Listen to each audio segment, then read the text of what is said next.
Hello student. तो हम लोग एक क्वेश्चन है जो कि सिमिलरिटी का है, बेसिकली क्लास 10 का। ये आईएसएससी और सीबीएसई दोनों में होता है। तो क्वेश्चन जो दिया हुआ है, बेसिकली देखो इसमें क्या है कि एक फिगर दिया हुआ है। ठीक। तो तुमको दिख रहा है फिगर। फिगर दिखा बी ए सी 90 डिग्री। ठीक है, तो ये बी ए सी यानी ये वाला पोर्शन क्या हो गया तुम्हारा 90 डिग्री। ओके। तो हम लोग 90 डिग्री नॉर्मली क्या करते हैं, इससे शो करते हैं। ये एंगल कुछ भी हो सकता है, बट इस तरह का हम लोग शो करते थे, ये 90 डिग्री हम लोग जानते ही हैं। ठीक। Okay. Next A D perpendicular B C. A D ये हो गया मेरा, बी सी हो गया, यानी इस पॉइंट पे ये भी 90 डिग्री है। जाहिर सी बात है ये 90 डिग्री होगा, तो लीनियर पेयर से ये भी 90 डिग्री होगा। ओके। अब प्रूफ क्या करना है, A D equal to B D, sorry A D square equal to B D into C D. तो बेसिकली हम लोग समझते हैं पहले ए डी मतलब कौन सा पार्ट, ये वाला पार्ट। बी डी कौन सा है, ये। और सी डी कौन सा है, ये। तो हम देख रहे हैं कि दोनों ट्रायंगल यानी ये वाला ट्रायंगल यानी ए बी डी और ए सी डी, इस दोनों ट्रायंगल का काम हो रहा है। नॉर्मली इस तरह क्वेश्चन क्या होता है, एक छोटा ट्रायंगल यानी बी ए डी और बी ए सी, इस तरह क्वेश्चन आता है। लेकिन देखो क्वेश्चन पे डिपेंड करता है कि क्या है, सिमिलरिटी है, इस तरह से कर सकते हैं। तो बेसिकली हम लोग करना क्या है कि दो ट्रायंगल जो है बी ए डी और ए डी सी को हम लोग सिमिलर करना है। ठीक। और दिया हुआ है सिर्फ हमको 90 डिग्री।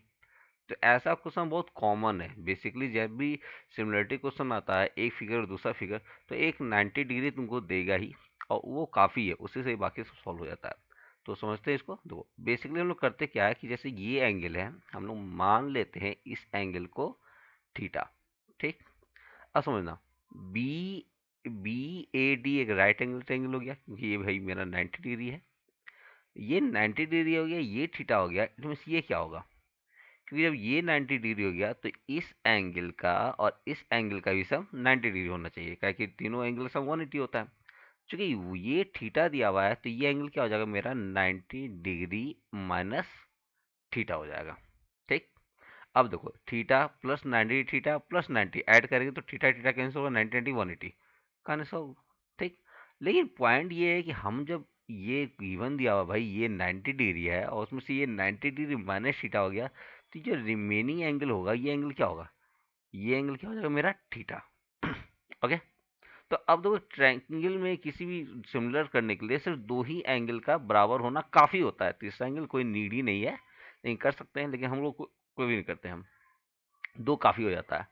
तो अगर इन दोनों ट्रायंगल में गौर करें तो एक तो हमको क्लियर दिख रहा है भैया, ये जो गिवन है परपेंडिकुलर, इससे मेरे 90 डिग्री हो जाएगा। और एक एंगल ये भी थीटा हो गया, दूसरा एंगल ये भी थीटा हो गया। हालांकि दो एंगल इक्वल हो गया तो तीसरा ऑटोमेटिक इक्वल होगा, यानी ये एंगल इसके इक्वल होगा। ठीक। यानी इसमें बेसिकली क्या समझना, ट्रायंगल लिखते कैसे हैं, किसी एक ट्रायंगल को लिखो। अगर आप लोगों को समझ में आ गया हो तो या तो इसको रिवाइंड कर देख सकते हैं फिर से। देखिए, तो हम किसी एक ट्रायंगल को, सिमिलरिटी जब भी हो कोई एक ट्रायंगल पकड़ो, तो जैसे हम पकड़े ए बी और डी। ठीक है। और जैसे अब इसे सिमिलर होगा, तो ये कौन सा ट्रायंगल, देखिए। तो सबसे पहले मेरा क्या है, ए। तो ए मेरा हो गया कौन सा, ये 90 डिग्री माइनस थीटा। और 90 डिग्री ये एंगल किसके बराबर है, ये एंगल है मेरा सी के बराबर। तो हम लोग क्या लिखेंगे भैया, सी। ठीक। जैसे अगर आपको लगता है कंफ्यूजन होता है भैया सर नहीं है, छोड़ दीजिए, जो दिखता है क्लियर उस पर जाइए। जैसे सी छोड़ देना, सीधा देखना बी। तो बी मेरा कौन सा, ये थीटा, तो ये थीटा, ये तो थीटा क्लियर दिख रहा है तुमको। तो सीधा बी किसके बराबर, ए के बराबर। और डी भैया मेरा है 90 डिग्री। देखो ये 90 डिग्री है, तो इधर 90 डिग्री कौन है, ये है। तो ये भी तो पॉइंट डी है, तो ये हो जाएगा डी। ठीक। अगर जैसे हम बोले ए छोड़ दो, तो ए डी जैसे लिखे, जो रिमेनिंग होगा वो लिख देना। तो इस तरह से कर सकते हो। अब सिमिलर क्या करना है, सिंपली रेशियो, यानी पहला दो उठाएं तो इसका पहला दो उठा लेना है, यानी A B by C A equal to, अब ये दोनों उठाते हैं बी डी, तो B D by A D. ठीक। और बचा कौन, अब ये उठाते हैं ए डी, पहला लास्ट ए डी। तो यहाँ क्या बचेगा भाई, सी डी। ठीक। जैसा सीक्वेंस यहाँ लेना है वैसा ही सीक्वेंस यहाँ लेना है। आई थिंक यहाँ हम गलती लिख दिए हैं, यहाँ होगा सी डी। ठीक है। ओके। हमको चाहिए भाई क्या, ए डी स्क्वायर। तो जाहिर सी बात है दोनों टर्म में ए डी होना चाहिए। तो हमको क्लियर दिख रहा है ये भी ए डी है और ये भी ए डी है। तो सिंपली ए डी को फेंक दो उधर, तो ए डी क्या हो जाएगा मेरा, ए डी स्क्वायर। क्या बचा भाई, B D into C D, यही हमको क्या करना था, प्रूफ करना था। ओके, तो ये सिंपली हम लोग ऐसा कर सकते हैं। सिमिलर लिखने का तरीका जो है वो हम करना होगा। ट्रायंगल समझना बात को, अगर कहोगे तो इसको हम और एक्सप्लेन करके समझा देंगे। एंगल इक्वल करना होगा पहले, फिर सिमिलर का जो रूल होता है वो हम लोग सॉल्व करना होगा और फिर उसको करना होगा।